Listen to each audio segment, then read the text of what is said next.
छाँव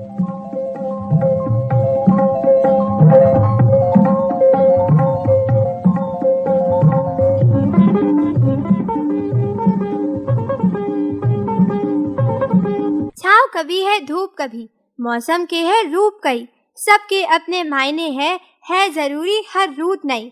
मौसम आते जाते हैं, साथ ये ना निभाते हैं, हर मौसम के सौगात नए रंग बिखेर जाते हैं। तो प्यारे श्रोताओ, ठंड ने तो धीरे धीरे अपनी दस्तक दे दी है। मौसम का तो काम है बदलना, परंतु हमारा काम है आपका मनोरंजन करना। तो मैं हूँ आपकी दोस्त सोनल, और मैं हूँ एकाक्ष कनकानी। मैं हूँ शिविका चुग। मैं हूँ अविका चुग। मैं हूँ आरशी गुप्ता। और मैं स्तुति तिवारी। तो स्वीकार करिए हम सबका प्यार भरा नमस्कार। और दोस्तों, आज हमारे साथ एक दीदी भी जुड़ी है, तो चलिए पूछते हैं उनसे उनका नाम। मेरा नाम है साधना माथुर। कैसे हो बच्चों तुम लोग सब? हम तो बहुत बढ़िया है। अच्छा बच्चों, ये तो बताओ, अभी बाल दिवस बीता था, कैसा रहा? क्या क्या किया तुम सब ने? हमारा तो बहुत अच्छा गया। इस दिन तो मैंने पूरे दिन खेला, और इस दिन तो मेरे मम्मी पापा ने मुझे डांटा भी नहीं। हमारे विद्यालय में कुछ कार्यक्रम हुए थे हम सभी बच्चों के लिए, और हमें मूवी दिखाने भी लेके गए थे। हाँ, हमारे भी विद्यालय में ये कार्यक्रम हुआ था। हमारी अध्यापकों ने हमारे लिए नाच गाना भी किया था, जिससे हमारा मनोरंजन भी हो गया। हाँ, क्यों नहीं, वो तो दिन हमारा ही था ना।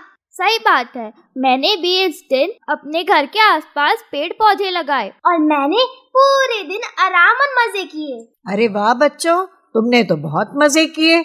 बाल दिवस होता ही इसलिए है कि सब बच्चे खुश रहें उस दिन। अरे दोस्तों, तुम तो मेरे को भूल ही गए। मेरा नाम है विराट।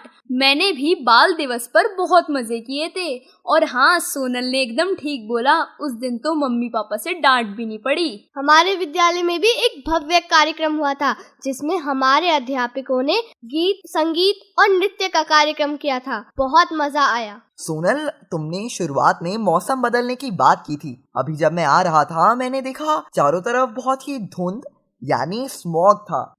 तुमने बिल्कुल सही कहा एकाक्ष। स्मॉग बहुत हो रही है, जिसकी वजह से प्रदूषण भी बहुत हो रहा है, और प्रदूषण हम सभी के लिए बहुत हानिकारक है। इसीलिए हमें प्रकृति को सुरक्षित रखना चाहिए। प्रकृति हमें बिना स्वार्थ के अपनी सब चीजें देती है। प्रकृति मतलब भूमि, वायु, आकाश, जल, अग्नि, ये प्रकृति है। इनके बिना हमारा जीवन संभव ही नहीं है। इसलिए हमें प्रकृति को संजो कर रखना चाहिए। हाँ सोनल, तुमने बिल्कुल सही कहा। प्रकृति का अर्थ है वह प्राकृतिक संसार जो हमारे चारों ओर है, और जिसमें जीवन का हर पहलू शामिल है। इसमें पेड़ पौधे, पशु पक्षी, नदियाँ, मौसम, पृथ्वी सभी आते हैं। प्रकृति का हर तत्व एक विशेष भूमिका निभाता है। हम सभी एक दूसरे पर निर्भर हैं।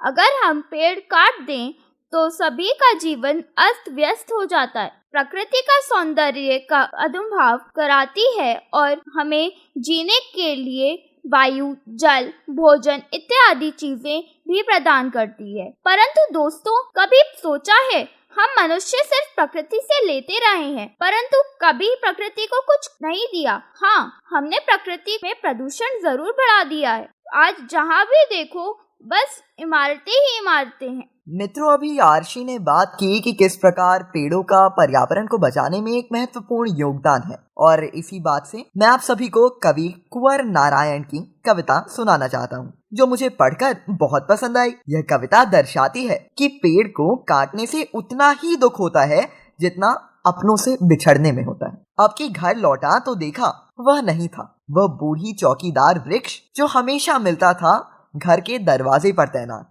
पुराने चमड़े का बना उसका शरीर, वही सख्त जान, झुर्रियोंदार खुरदरा तना, मैला कुचैला, राइफल सी एक सूखी डाल, एक पगड़ी फूल पत्तीदार, पाँव में फटे पुराने जूते, चरमरता लेकिन अक्कड़ बलबूते, धूप में, बारिश में, गर्मी में, सर्दी में, हमेशा चौकन्ना, अपनी खाकी वर्दी में दूर से ही ललकारता। कौन? मैं जवाब देता, दोस्त, और पल भर को बैठ जाता उसकी ठंडी छांव में। दरअसल शुरू से ही था हमारे अंदेशों में कहीं एक जानी दुश्मन कि घर को बचाना है लुटेरों से, देश को बचाना है देश के दुश्मनों से, बचाना है नदियों को नाला हो जाने से, हवा को धुआं हो जाने से, खाने को जहर हो जाने से बचाना है, जंगल को मरुस्थल हो जाने से और बचाना है मनुष्य को जंगली हो जाने से। धन्यवाद।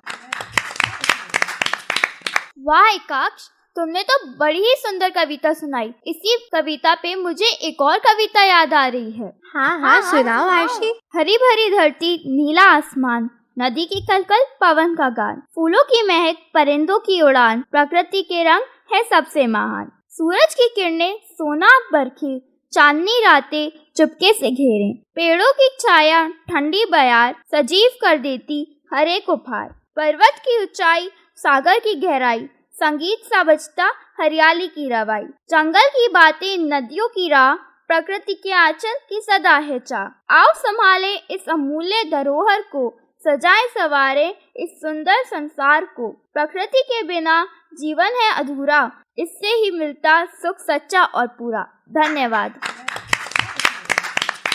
अरे वाह आरशी, तुमने तो बहुत अच्छी कविता सुनाई। मैं लारिना त्रिपाठी कक्षा 8 की विद्यार्थी हूँ। आज मैं आपके साथ स्वच्छता के बारे में बात करूँगी। स्वच्छता एक महत्वपूर्ण विषय है जो हमारे व्यक्तिगत और सामाजिक स्वास्थ्य, गरिमा और पर्यावरण संरक्षण में अत्यंत आवश्यक है। स्वच्छता क्यों जरूरी है? वो हमें बीमारियों से बचाती है, खुश रहने में मदद करती है, आत्मविश्वास बढ़ाती है, पर्यावरण बचाती है और समाज को अच्छा बनाती है। किस तरह की स्वच्छता होती है? अपनी स्वच्छता, घर की स्वच्छता, गांव या शहर की स्वच्छता और पृथ्वी की स्वच्छता। स्वच्छता से क्या क्या फायदे होते हैं? हम लोग कम बीमार पड़ते हैं, खुश रहते हैं, आत्मविश्वास बढ़ता है, पर्यावरण साफ रहता है और समाज अच्छा लगता है। स्वच्छता में क्या क्या मुश्किलें आती हैं? लोगों को समझाने में दिक्कत होती है, हर जगह साफ सफाई की चीजें नहीं होती, कचरा फेंकने की जगह बहुत कम है, बारिश या तूफान से जो गंदगी मचती है उससे, कुछ लोग साफ सफाई नहीं रखते। स्वच्छता के लिए क्या किया जा सकता है? सरकार को नियम बनाना चाहिए, लोगों को समझना चाहिए, सभी मिलकर काम करना चाहिए, स्कूलों में बच्चों को सिखाना चाहिए और नई नई चीजें बनानी चाहिए। महात्मा गांधी ने कहा था कि स्वच्छता अगली भगवान है। अच्छा, मेरे पास एक प्रश्नोत्तरी है पर्यावरण से संबंधित, तो क्या तुम सब तैयार हो मेरे प्रश्नों के उत्तर देने के लिए? हाँ, सब तैयार हैं। ठीक है। मेरा पहला प्रश्न, धुएं से आंखों में जलन पैदा करने वाली कौन सी गैस होती है? ए सल्फर डाइऑक्साइड, बी ओजोन या सी नाइट्रिक ऑक्साइड? क्या वो ओजोन है? नहीं, इसका उत्तर है नाइट्रिक ऑक्साइड। अच्छा, मेरा दूसरा प्रश्न, Indian institute of forest management कहाँ है? भारत में। अच्छा, भारत में कहाँ है? ऑप्शंस देती हूँ। ए देहरादून, बी बेंगलुरु, सी भोपाल या डी नागपुर? क्या इसका उत्तर देहरादून है? बिल्कुल गलत। क्या इसका उत्तर बेंगलुरु है? नहीं। तो फिर इसका उत्तर भोपाल होगा। बिल्कुल सही। अच्छा, मेरा तीसरा प्रश्न, भारत का वह प्रदेश जहाँ सबसे अधिक वन पाए जाते हैं? ए मध्य प्रदेश, बी कर्नाटक, सी देहरादून या डी छत्तीसगढ़? सोनल, मेरे को पता है, क्या मैं बताऊं? हाँ बिल्कुल। इसका आंसर मध्य प्रदेश है। बिल्कुल सही। अच्छा, मेरा अगला प्रश्न, उस फल का नाम क्या है जिसे सबसे पहले प्राचीन काल में उगाया गया था? ए सीताफल, बी अनानास, सी जामुन या डी खजूर? क्या इसका उत्तर खजूर है? बिल्कुल सही आरसी। अच्छा, पर्यावरण संरक्षण हेतु एक आंदोलन का इतिहास में नाम दर्ज किया गया था, उस आंदोलन का नाम क्या है? चिपको आंदोलन। अरे वाह दोस्तों, तुम सभी को आता है इस प्रश्न का उत्तर। तो चलो, मेरा अगला प्रश्न, किस दिन पृथ्वी दिवस मनाया जाता है? ये तो सभी को पता ही होगा। क्या वो 22 अप्रैल है? अरे वाह, बिल्कुल सही। अच्छा, मेरा सबसे आखिरी प्रश्न, जैसे कि अभी दिवाली थी और उस दिन सभी ने पटाखे फोड़े थे और इतना पॉल्यूशन भी फैला था और दिल्ली का AQI लेवल बहुत बढ़ गया था। अच्छा, अब ये बताओ कि इस AQI की फुल फॉर्म क्या है? Air quality index. बिल्कुल सही शिविका।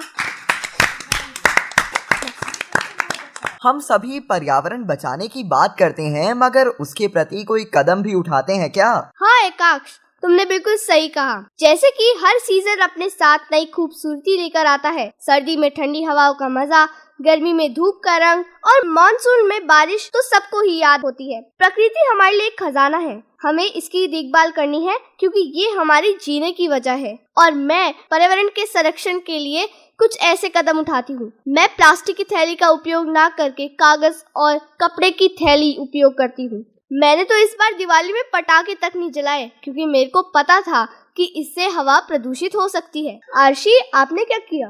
मैंने जगह जगह पेड़ लगाए और स्कूल भी अब मैं साइकिल से जाती हूँ क्योंकि अगर हम गाड़ी से स्कूल जाएं तो उससे प्रदूषण बढ़ता है। और मैं अपने जन्मदिन के दिन महंगे महंगे गिफ्ट के बदले पौधे भी गिफ्ट करती हूँ। जब से मैंने सड़कों पर जानवरों को प्लास्टिक खाते हुए देखा तब बहुत दुख हुआ। मैं कोशिश करता हूँ कि स्कूल में और घर में प्लास्टिक का उपयोग कम करूं।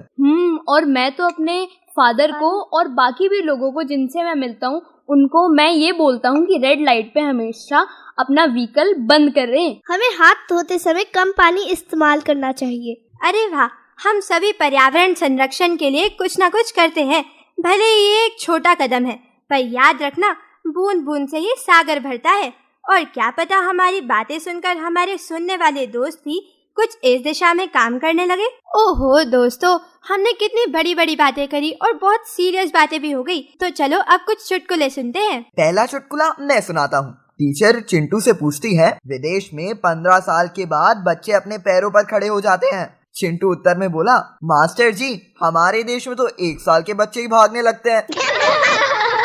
अच्छा, अब दूसरा चुटकुला मैं सुनाती हूँ। टीचर, हॉस्पिटल में ऑपरेशन से पहले मरीज को बेहोश क्यों करते हैं? स्टूडेंट, अगर बेहोश नहीं किया और मरीज ऑपरेशन करना सीख गया तो डॉक्टर को कौन पूछेगा? तीसरा चुटकुला मैं बताता हूँ। पापा, आज के टेस्ट में तुम्हारे कितने नंबर आए? छोटू, मोटू से 20 नंबर कम आए हैं पापा। इतने में फिर पापा बोले, अच्छा मोटू के कितने नंबर आए हैं? छोटू बोला 20 नंबर।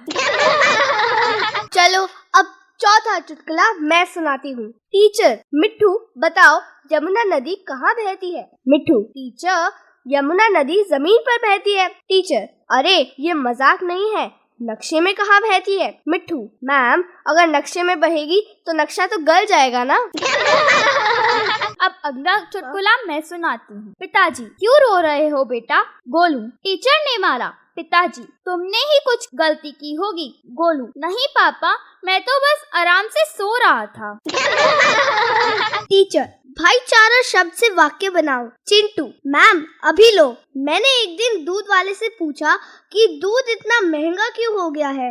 वह बोला, भाई चारा महंगा हो गया है।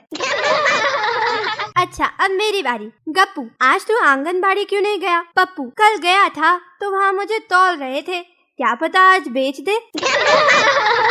मिंटू चिंटू से पूछता है कि क्या वह चीनी भाषा पढ़ सकता है। चिंटू बड़ी नादानी से उत्तर देता है, हाँ, अगर वह हिंदी या अंग्रेजी में लिखी हो तो। दोस्तों, आज हम आजादी से जहाँ चाहे जा सकते हैं, खुलकर जिंदगी जी सकते हैं, परंतु यह बहुत महापुरुषों और लोगों के बलिदान से ही मुमकिन हुआ है। ना जाने कितने महापुरुषों ने अपने प्राणों की आहुति दी है। उन्हीं में से एक है गुरु तेग बहादुर सिंह जी। गुरु तेग बहादुर सिंह जी ने धर्म की रक्षा और धार्मिक स्वतंत्रता के लिए अपना सर्वस्व न्यौछावर कर दिया और सही अर्थों में हिंद की चादर कहलाए। उनकी याद में दिल्ली में उनके शहीदी स्थल पर एक गुरुद्वारा बना है जो गुरुद्वारा शीशगंज साहिब के नाम से जाना जाता है। बिल्कुल सही आकाश, मैंने भी उनके जीवन के बारे में पढ़ा है। उनका जन्म पंजाब के अमृतसर में हुआ था। उनके बचपन का नाम त्यागमल था। गुरु तेग बहादुर सिंह जी सिखों के 9वें गुरु थे, जिन्होंने देश को दुष्टों के चंगुल से छुड़ाने के लिए जनमानस को एकजुट किया। हाँ सोनल, गुरु तेग बहादुर जी ने मुगल बादशाह औरंगजेब के विरोध में आवाज उठाई थी। और क्या मित्रों, आपको पता है कि गुरु गोविंद सिंह जी जो सिखों के 10वें गुरु थे, वे गुरु तेग बहादुर जी के ही बेटे थे। बड़ी अच्छी जानकारी दी।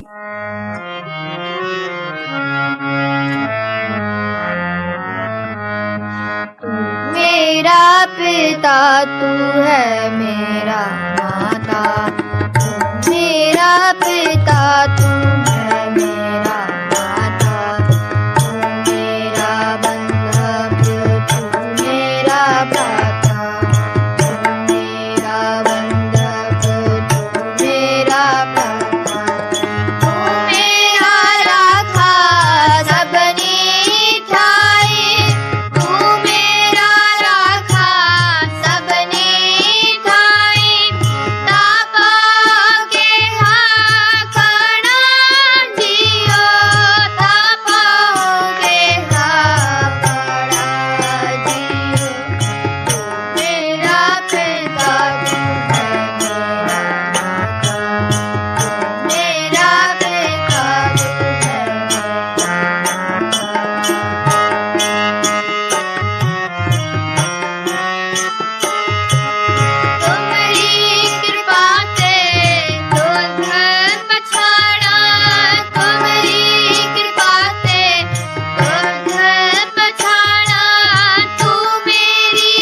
अच्छा दोस्तों, जैसे कि संविधान दिवस भी आने वाला है और अब हमारे साथ एक दीदी जुड़ी है जिनका नाम है साधना माथुर दीदी। तो चलिए सुनते हैं उनसे कुछ रोचक बातें संविधान दिवस के ऊपर। प्यारे बच्चों, आओ आओ बैठो और सुनो। आज मैं साधना माथुर आपको भारत के संविधान के बारे में कुछ रोचक जानकारी दूंगी। आपने अपनी पाठ्य पुस्तक में भी तो संविधान के बारे में जरूर पढ़ा होगा। बच्चों, किसी भी देश का शासन चलाने के लिए संविधान बहुत जरूरी होता है, जिससे देश में व्यवस्था बनी रहती है। कह सकते हैं संविधान देश का सर्वोच्च कानून होता है। हमारे देश का शासन चलाने के लिए हमारा भी संविधान है, जिसके बारे में मैं आज आपको कुछ बातें बताऊंगी। हो सकता है कुछ बातें आपको मालूम भी हो, लेकिन बहुत सारी बातें ऐसी भी बताऊंगी जिनकी जानकारी आपको नहीं होगी। इसलिए ध्यान से सुनना। सुनोगे ना? देखो बच्चों, जब हमारा देश 15 अगस्त 1947 को स्वतंत्र हुआ तो इसे सुचारू रूप से चलाने के लिए एक संविधान की आवश्यकता हुई। तब एक संविधान मसौदा समिति का गठन किया गया। इस समिति में हमारे कुछ महान स्वतंत्रता सेनानी और राजनेता सदस्य बने और श्री भीमराव अंबेडकर, जिनका नाम तो आपने सुना ही होगा, उनको इस समिति का अध्यक्ष नियुक्त किया गया। हाँ तो बच्चों, मैं आपकी जानकारी के लिए बताना चाहूँगी, हमारे संविधान को बनाने में हमने कुछ देशों के संविधानों की भी सहायता ली है, जिनमें से कुछ प्रमुख देश हैं। उनके नाम भी मैं आपको बताना चाहूँगी, जैसे Russia, America, great Britain, Germany. हमारे देश के शासन को चलाने के लिए जो प्रणाली हमें जिस देश की अच्छी लगी, उस देश के संविधान से उदारता के साथ हमने उसे स्वीकार किया। बच्चों, संविधान की मूल कॉपी श्री प्रेम बिहारी नारायण रायजादा ने लिखी थी और रोचक बात है कि लिखने का उन्होंने कोई भी धन शुल्क नहीं लिया। बदले में उन्होंने संविधान के प्रत्येक पन्ने पर अपना नाम लिखने की इच्छा व्यक्त करी। उनकी ये इच्छा मान ली गई, तब उन्होंने प्रत्येक पन्ने के निचले भाग पर अपना नाम प्रेम लिख दिया। प्रेम बिहारी जी ने इसे कैलीग्राफी में लिखा था और इसे लिखते समय उन्होंने एक भी गलती नहीं करी थी। बच्चों, आप जानते हो इस संविधान को लिखने में कितना समय लगा था? नहीं जानते? तो चलो मैं बताती हूँ। इस संविधान को लिखने में पूरे 6 महीने लगे थे। हाँ बच्चों, एक और रोचक बात आपको बताती हूँ। इस संविधान को लिखने में पेन की सैकड़ों निब घिस गई थी। ये दुनिया का सबसे बड़ा हाथ से लिखा संविधान है। संविधान की मूल प्रति 22 इंच लंबी और 16 इंच चौड़ी है। इसका वजन 13 किलो है। ये हस्तलिखित संविधान प्रतियां सुरक्षित रहें, इसलिए इन्हें संसद के पुस्तकालय में हीलियम के एक डिब्बे में रखा गया है, जिसमें नाइट्रोजन गैस भरी है, जिससे खराब ना हो। बच्चों, भारत का संविधान विश्व का सबसे लंबा लिखित संविधान है। मूल संविधान में 22 भाग, 395 अनुच्छेद और 8 अनुसूचियां थीं, लेकिन वर्तमान में इनकी संख्या बढ़ गई है। हमारे संविधान का शीर्षक है भारत का संविधान। बच्चों, हमारे मूल संविधान की जो प्रति है ना, उसमें सुविख्यात चित्रकार नंदलाल बोस के द्वारा बनाए हुए 22 चित्र नजर आते हैं, जिसमें मर्यादा पुरुषोत्तम भगवान राम, देवी सीता, प्रभु कृष्ण, राम भक्त हनुमान, भगवान बुद्ध, इन सबके चित्र अंकित हैं। और आप जानते हैं बच्चों, प्रथम पृष्ठ पर सीता और राम जी के चित्र हैं। इनके अलावा महात्माओं, गुरुओं और शासकों के साथ पौराणिक पात्रों के भी चित्र बनाए गए हैं। इन चित्रों को बनाने में 4 साल का समय लगा था। हमारा संविधान ऐसा पवित्र ग्रंथ है जो सबको बराबरी और समानता का अधिकार देता है। इसके निर्माण में 2 साल 11 महीने और 18 दिन का समय लगा था। 26 नवंबर 1949 को संविधान सभा द्वारा संविधान को अंगीकृत किया गया और 26 जनवरी 1950 को संविधान को पूरी तरह लागू कर दिया गया।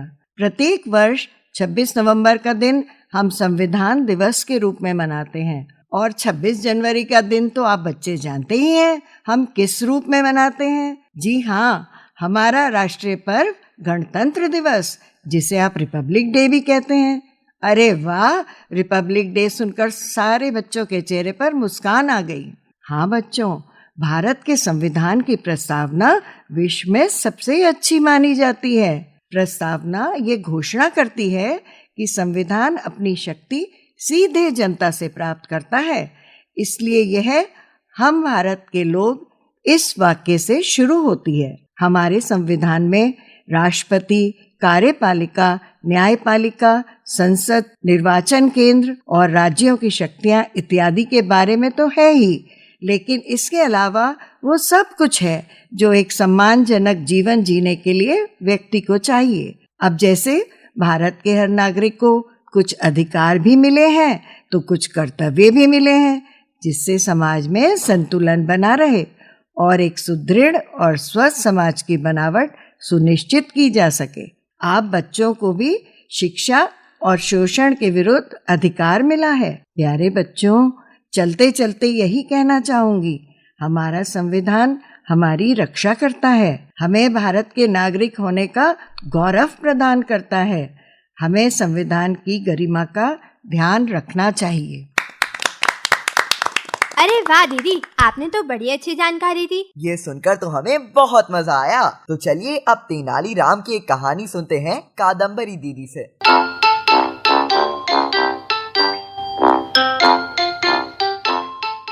नमस्कार बच्चों, आज मैं कादम्बरी दीदी आप बच्चों के लिए एक बहुत ही प्यारी कहानी लेके आई हूँ।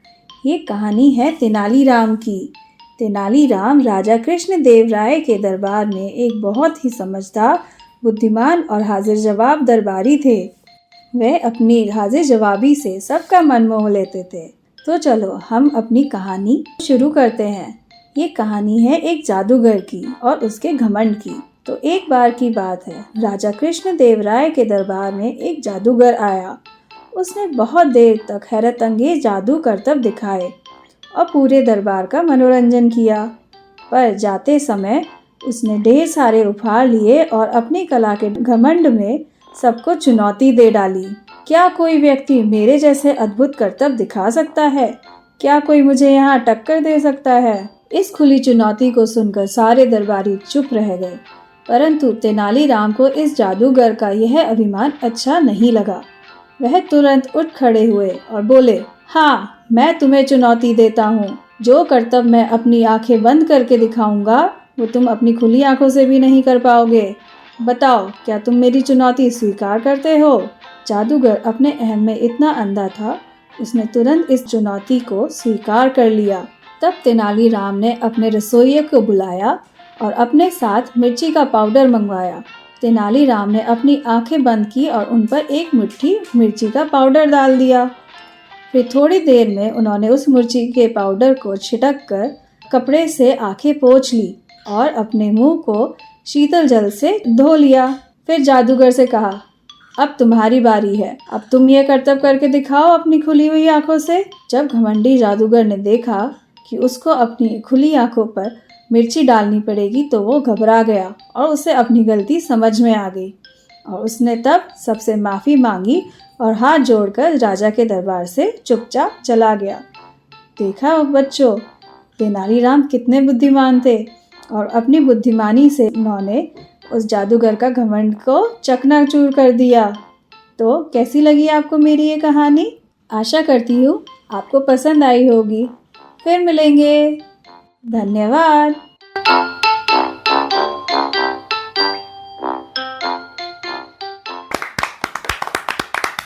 अरे वाह, ये तो बहुत अच्छी कहानी थी। बहुत अच्छा लगता है यहाँ आना, समय बिताना, अपने बारे में बताना, दोस्तों के बारे में जानना। तो यूं ही बने रहिएगा हमारा दोस्ताना।